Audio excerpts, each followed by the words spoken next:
अस्सलाम वालेकुम। ये हमारा चौथा लेक्चर है मॉलिक्यूलर बेस ऑफ इनहेरिटेंस के ऊपर। आज की इस लेक्चर में हम डिस्कस करेंगे कुछ एक्सपेरिमेंट के बारे में, जो इन एक्सपेरिमेंट को परफॉर्म किया गया कि जो जेनेटिक जो मटेरियल है, जो हेरिडिटी मटेरियल है, पेरेंट्स से जो ऑफस्प्रिंग में कैरेक्टर को ट्रांसफ़र करने में जो हेल्प करते हैं, उस मॉलिक्यूल्स का नेचर कैसा है, क्या वो डीएनए मॉलिक्यूल्स है या वो आरएनए है या प्रोटीन्स है। इसको डिटरमाइन करने के लिए बहुत सारे एक्सपेरिमेंट किया गया और सबसे पहला जो एक्सपेरिमेंट किया गया उस एक्सपेरिमेंट का नाम है ट्रांसफॉर्मिंग एक्सपेरिमेंट।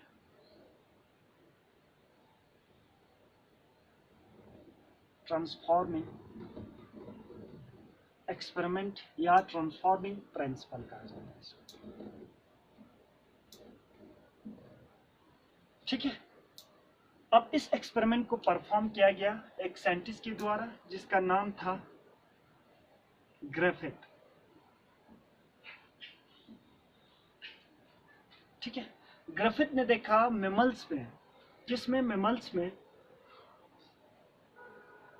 एक डिजीज होता है, उस डिजीज का नाम है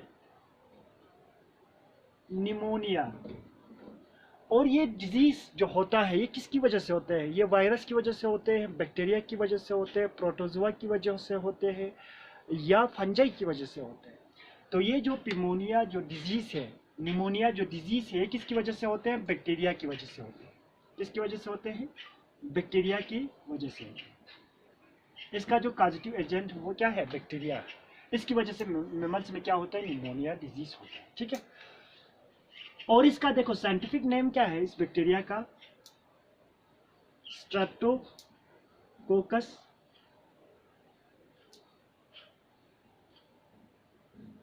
pneumoniae. Streptococcus pneumoniae is the scientific name of this bacteria. ठीक है, अब इस साइंटिस्ट ने क्या किया? इस बैक्टीरिया को आइसोलेट किया उस ऑर्गेनिज्म से जिस ऑर्गेनिज्म में ये क्या था? डिजीज था। आइसोलेट करने के बाद उसने इसको क्या किया? कल्चर किया गया। क्या किया? कल्चर किया किसी लेबोरेटरी में। सपोज ये क्या है? एक पेट्री डिश है। इसके इस पेट्री डिश के अंदर उसने क्या रखा? ग्रोथ मीडियम रखा और इसके ऊपर उसने क्या किया? कल्चर करना स्टार्ट किया।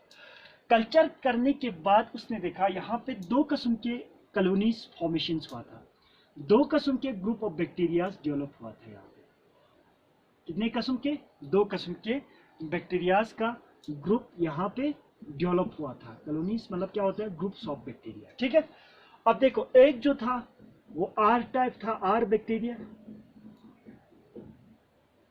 या हम रफ बैक्टीरिया कहते हैं। दूसरा क्या था? S type, S bacteria. अब इन दोनों को समझने के लिए आपको थोड़ा मैं यहां पे लेके आता हूं। देखो बेसिकली जो बैक्टीरिया होते हैं उसका प्लाज्मा मेम्ब्रेन होता है।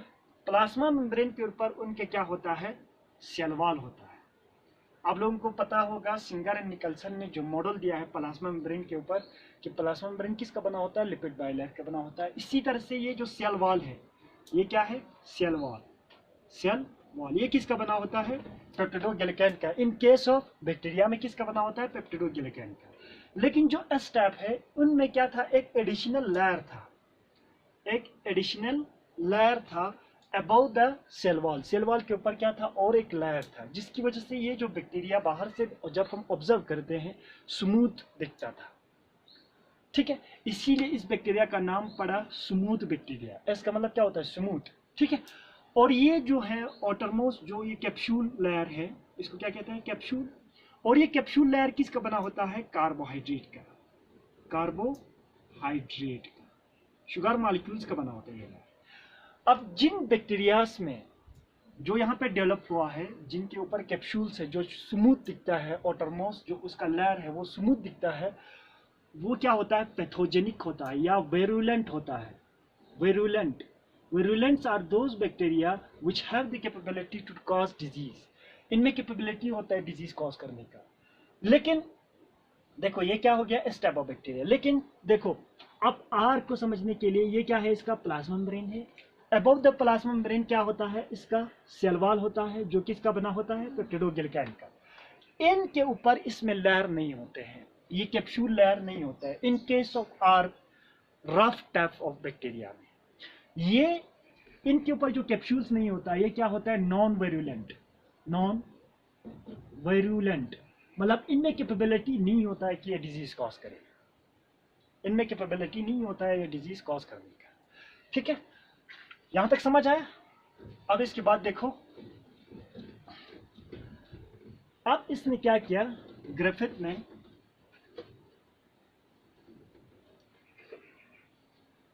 इसके बाद ग्रिफिथ ने एक्सपेरिमेंट करना स्टार्ट किया। देखो पहला जो इसने काम किया, एस टैप को लिया।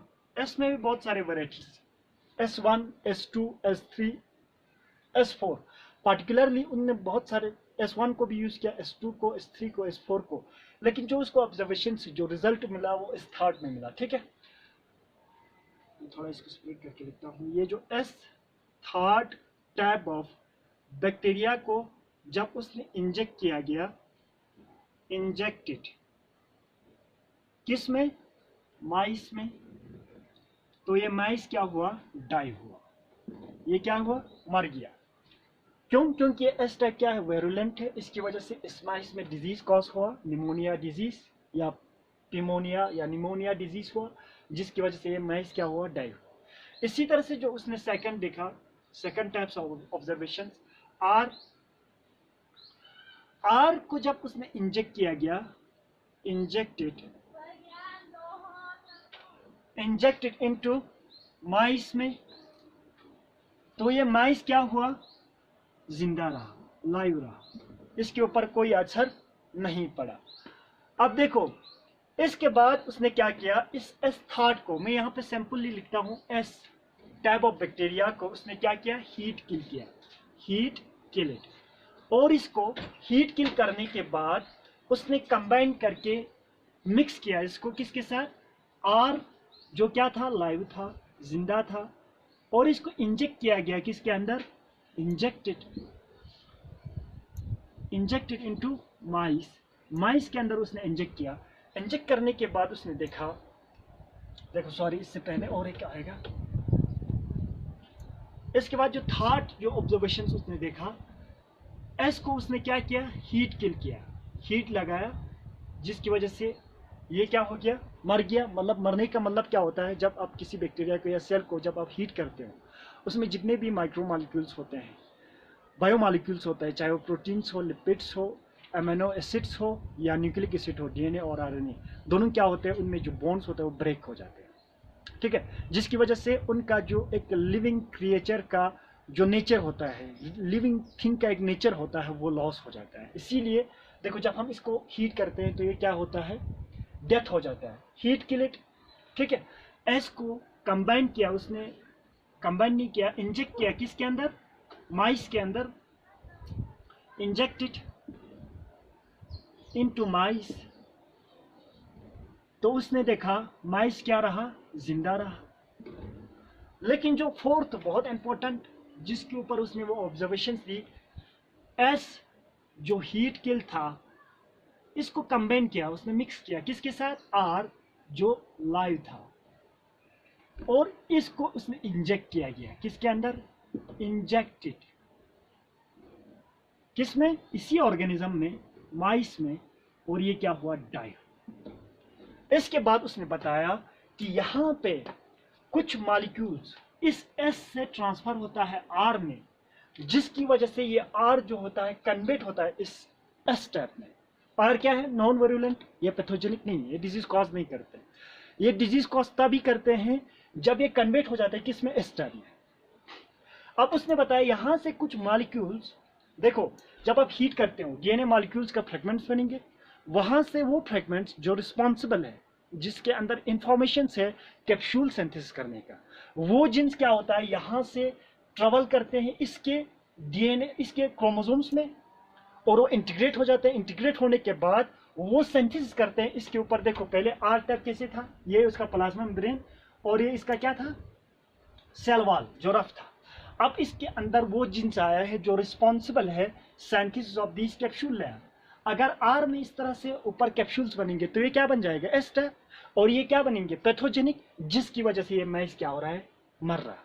लेकिन जो मॉलिक्यूल्स इस एस से आर में जो ट्रांसपोर्ट हो रहा है, क्या वो डीएनए है या आरएनए है या प्रोटीन से इस बायोमॉलिक्यूल्स का नेचर वो प्रिडिक्ट नहीं कर पाया, और इसी एक्सपेरिमेंट को कहा जाता है transforming experiment. There is some molecules, it may be proteins और डीएनए और आरएनए और अदर, ठीक है, transform it from this S to R and convert this R to S and leads to the causing the disease in these organism। ठीक है, ये इसका observation था, लेकिन वो उस बायोमॉलिक्यूल्स का नेचर प्रेडिक्ट नहीं कर पाया। That is all about the transforming principle. Next lecture हम डिस्कस करेंगे biochemical nature of these transforming molecules. Thank you very much.